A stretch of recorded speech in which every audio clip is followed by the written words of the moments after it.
এবার মেয়েটা বলে, কে আপনি?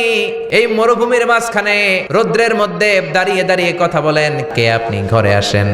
সৈয়দনা ইব্রাহিম বলে, না, আমার পরিচয় দিব না, ঘরেও আসবো না। মেয়েটা বলে, আপনি যদি ঘরে না আসেন আমি কিন্তু রাগ করব। সুবহানাল্লাহ কোন? জোর করে ঘরে নিলেন, শরবত খাওয়ালেন, খেজুর খাওয়ালেন, রুটি খাওয়ালেন, মাংস খাওয়ালেন। সৈয়দনা ইব্রাহিমও চোখের পানি ছেড়ে দোয়া করলেন, ও মিয়া এটাও মাইয়া আগেরটাও। আহা, বেশ কম আসরা নাই। সৈয়দনা ইব্রাহিম মাথায় হাত বুলিয়ে দিয়ে দোয়া করলেন আর বললেন, তোমার স্বামী যখন বন থেকে ফিরে আসবে ফাকরাই আলাইহিস সালাম, তোমার স্বামীর একটা সালাম দিবা, আর বলবা ঘরের দরজার নতুন চৌকাঠ যেন জীবনেও না পাল্টায়। ইসলামিক লাইফ, জীবন গড়ুন কোরআন সুন্নাহর আলোকে। সৈয়দনা ইব্রাহিম ওনার ছেলে ইসমাইলরে দেখতে গেলেন। অনেক দিন পরে দেখতে গেলেন। ওই দিন বাড়িতে সৈয়দনা ইসমাইল বাড়িতে নাই, বনে গিয়েছে শিকার করার জন্য। বাড়িতে সৈয়দনা ইসমাইলের বিবি সৈয়দনা ইব্রাহিম ঘরের দরজার বাইরে থেকে সালাম দিয়ে বললেন, আসসালামু আলাইকুম। ভেতর থেকে কর্কশ গলায় একটা মেয়ে সালামের উত্তর দিয়ে বলল, ওয়া আলাইকাস সালাম। গলার মধ্যে কোনো মায়া নাই, মহব্বত নাই। জিজ্ঞেস করলো সৈয়দনা ইব্রাহিম, মা কেমন আছো? কাইফা হালুকি ইয়া উম্মি। মেয়েটা কয়, বেশি সুবিধার না। তোমাদের খাওয়া দাওয়া কেমন চলে? ভালো না। তোমার জামাই কই? বনে গেছে। এবার মেয়েটা বলতেছে, আমনে কেডা? সৈয়দনা ইব্রাহিম বলে, আমি কে চিনবা না? ইদা জা যাওজুকা মিনাল গাবা, স্বামী যখন বন থেকে ফিরবে ফাকরাই আলাইহিস সালাম, তোমার স্বামীর একটা সালাম দিবা। ওয়া মুরিহি আইগাইরা আতাবাতা বাবিহি, আর বলবা ঘরের দরজার নতুন ঘরের দরজার চৌকাঠটা যেন তোমার স্বামী পাল্টে দেয়। এই কথা বলে বুখারীর বর্ণনা। কিসের হাদিস? বুখারীর হাদিস। ইব্রাহিম চলে গেলেন।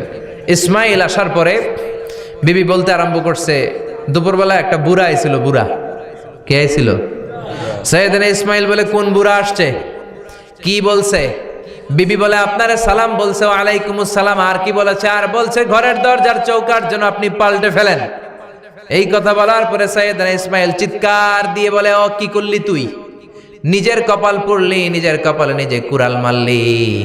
ও মিয়া, চোর বোঝে চোরের সিগনাল, পুলিশ বোঝে পুলিশের সিগনাল, নবী বোঝে নবীর সিগনাল, ঠিক কিনা?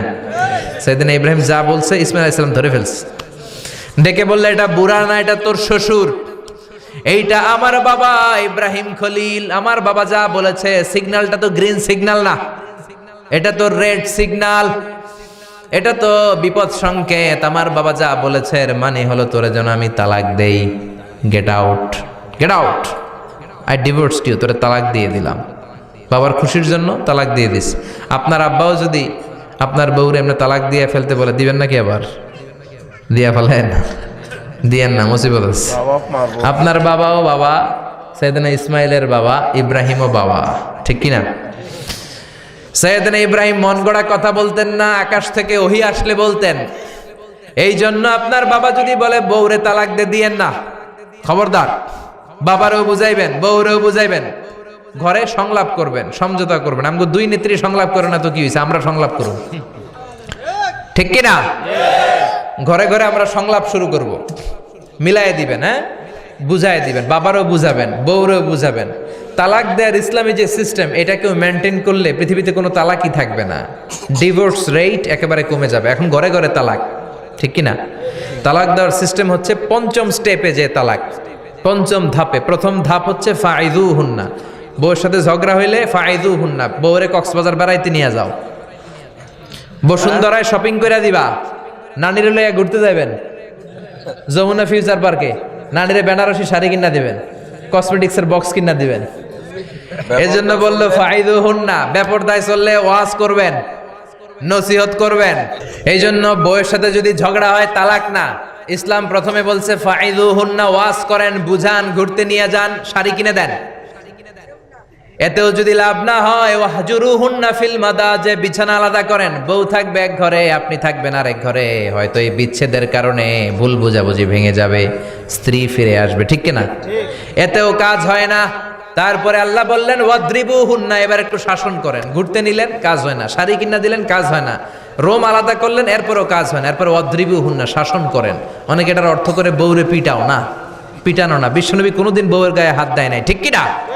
এই অদ্রিব হুন্নার শাব্দিক অর্থ হলো পিটাও, কিন্তু পারিভাষিক অর্থ হলো স্ত্রীকে একটু শাসন করো। মুফাসসিররা এই আয়াতের তাফসীর করতে যে হয়রান হয়ে গেছে। অনেকে বলছে ছোট্ট কাঠি দিয়ে পিটাও, আর বলে এই কথা শোনো না কেন, 2টা বাচ্চা হয়ে গেছে, 3টা সন্তান হয়েছে, এখন সংসার ভাঙতে চাও কেন? অনেক মুফাসসির বলে মেসওয়াক দিয়ে বাড়ি মারো আস্তে আস্তে। অনেক মুফাসসির কয় কোল বালিশ দিয়ে পিটাও যাতে হাত পা না ভাঙে। ঠিক কি না? ওয়াদ্রিবু হুন্না, শাসন করো। শাসনও যখন কাজ হয় না, তারপরে আল্লাহ বললেন ফাবাআসু হাকামাম মিন আহলিহি হাকামাম মিন আহলিহা। উভয় পক্ষের মুরব্বীরা বসবে, মিলায় দেওয়ার চেষ্টা করবে। এতও কাজ হয় না, 4টা স্টেপ শেষ, 5ম স্টেপে তালাক। তাও রাগের ছোট যে আমরা বলে দিই 3 তালাক 22 তালাক, এভাবে না। তালাক 2 ধরনের, তালাক আর সুন্নি, তালাক আল বেদঈ। একটা সুন্নতি তালাক আর একটা বেদাতি তালাক। বেদাতি তালাক দেয়া যাবে না, সুন্নতি তালাক দিবেন। মানে প্রতি মাসে একটা।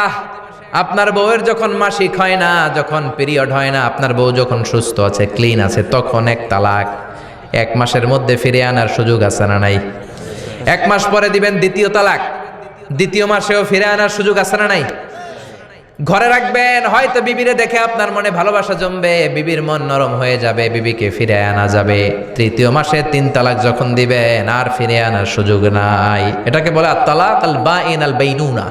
এরপরে আর ফিরে আনার সুযোগ নাই। এই প্রসিডিউরগুলো যদি মেনটেন করেন, তালাক হবে? তালাক হওয়ার সুযোগ আছে? এজন্য এগুলো মেনটেন করে তালাক দিবেন, ডিভোর্স রেট কমে যাবে। ওমরে ফারুকের জামানায় এক লোক তার স্ত্রীকে 100 তালাক দিছে। কয় তালাক?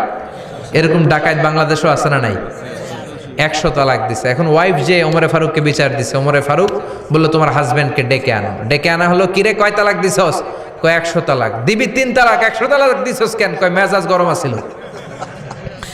ওমরে ফারুক বলে ঠিক আছে, বিচার হলো 3 তালাকে তোর বউ তালাক, বাকি 97 তালাক এখন তোর পিঠে পড়বে। সুবহানাল্লাহ পড়েন। এরকম যদি মাইট দেওয়া যেত জায়গা মতো, সব তালাক বন্ধ হয়ে যেত। চিল্লায় বলেন ঠিক কি না? এজন্য আপনার বাবা যদি বলে ও বাবা তোর বউরে তালাক দে, তালাক দিবেন না, বুঝাবেন। বাবারেও বুঝান, বউরেও বুঝান, বরকত দিবে কে? সাইয়েদনা ইব্রাহিম বললেন ঘরের দরজার চৌকাঠ পাল্টে ফেলো। মনে আছে ঘটনা? না ভুলে গেছেন বোধহয়? তালাক দিয়ে দিলেন বিবিকে। নতুন সংসার শুরু হলো। আরেকটা বংশীয় নেককার মেয়েকে বিয়ে করলেন। 3 বছর পর সাইয়েদনা ইব্রাহিম আবার বেড়াতে আসলেন।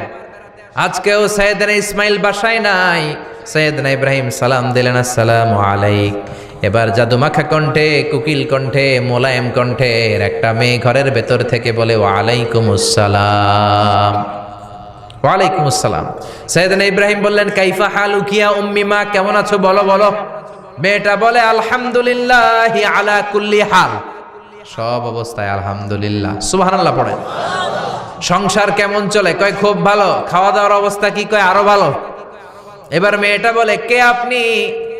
এই মরুভূমির মাঝখানে রৌদ্রের মধ্যে দাঁড়িয়ে দাঁড়িয়ে কথা বলেন, কেউ তো কোনোদিন আমাদের খোঁজ নিতে আসে না, কে আপনি? ঘরে আসেন। সাইয়েদনা ইব্রাহিম বলে না, আমার পরিচয় দিব না, ঘরেও আসবো না। মেয়েটা বলে আপনি যদি ঘরে না আসেন আমি কিন্তু রাগ করব। সুবহানাল্লাহ কোন। জোর করে ঘরে নিলেন, শরবত খাওয়ালেন, খেজুর খাওয়ালেন, রুটি খাওয়ালেন, মাংস খাওয়ালেন। সাইয়েদনা ইব্রাহিমও চোখের পানি ছেড়ে দোয়া করলেন, ও মিয়া এটাও মাইয়া আগেরটাও। আহা, বেশ কম আছে না নাই? সাইয়েদনা ইব্রাহিম মাথায় হাত বুলিয়ে দিয়ে দোয়া করলেন আর বললেন ইযা জাআ যাওজুক মিনাল গাবা, তোমার স্বামী যখন বন থেকে ফিরে আসবে, ফাকরাই আলাইহিস সালাম, তোমার স্বামীর একটা সালাম দিবা। ওয়া মুরিহি আন ইউসবিতা আতাবাতা বাবিহি, আর বলবা ঘরের দরজার নতুন চৌকাঠ যেন জীবনেও না পাল্টায়। চলে গেলেন। ইসমাইল আসলেন। বেবি বলল নুরানি চেহারার এক আল্লাহর ওলির মতো মুরব্বী লোক আসছিল। মুরব্বী আসছে শুনে ইসমাইল তো ভয় পেয়ে গেলেন। কিরে, আগে তো একটা ঘটনা ঘটছে, ঠিক কিনা? কেমন আচরণ করেছিস বল। বিবি বলে আপনি ভয় পাবেন না, আমি খুব ভালো আচরণ করেছি, আপ্যায়ন করেছি। তিনিও খুশি হয়ে আমার মাথায় হাত বুলিয়ে দোয়া করে দিয়েছেন আর বলেছেন ঘরের দরজার নতুন চৌকাঠ যেন জীবনেও আপনি না পাল্টান। সুবহানাল্লাহ। সাইয়েদনা ইসমাইল বিবিকে জড়িয়ে ধরলেন। বিবিকে জড়িয়ে ধরে বললেন ও বিবি, তুই তো পরীক্ষায় গোল্ডেন A+। কি A+? যেই মুরব্বী লোকটা এসেছিল সাধারণ কোনো মানুষ নয়, তোমার শ্বশুর আমার বাবা ইব্রাহিম খলিল। আমার বাবা যেই কথা বলে গিয়েছেন, যে ইঙ্গিত দিয়েছেন, এটা তো গ্রিন সিগন্যাল। আমার বাবা বলেছেন তোমার যেন কোনোদিন তালাক না দেই, তোমার যেন ছেড়ে না দেই। এই যে তোমার হাতটা দুনিয়ার বুকে ধরলাম, জান্নাতে যেন তোমার হাত ধরেই দুজনে জান্নাতে ঢুকে যায়। এজন্য বাবা মায়ের দোয়ার দরকার আছে না নাই? মায়ের দোয়ার চেয়ে বড় দোয়া আছে নাকি? জোরে বলেন।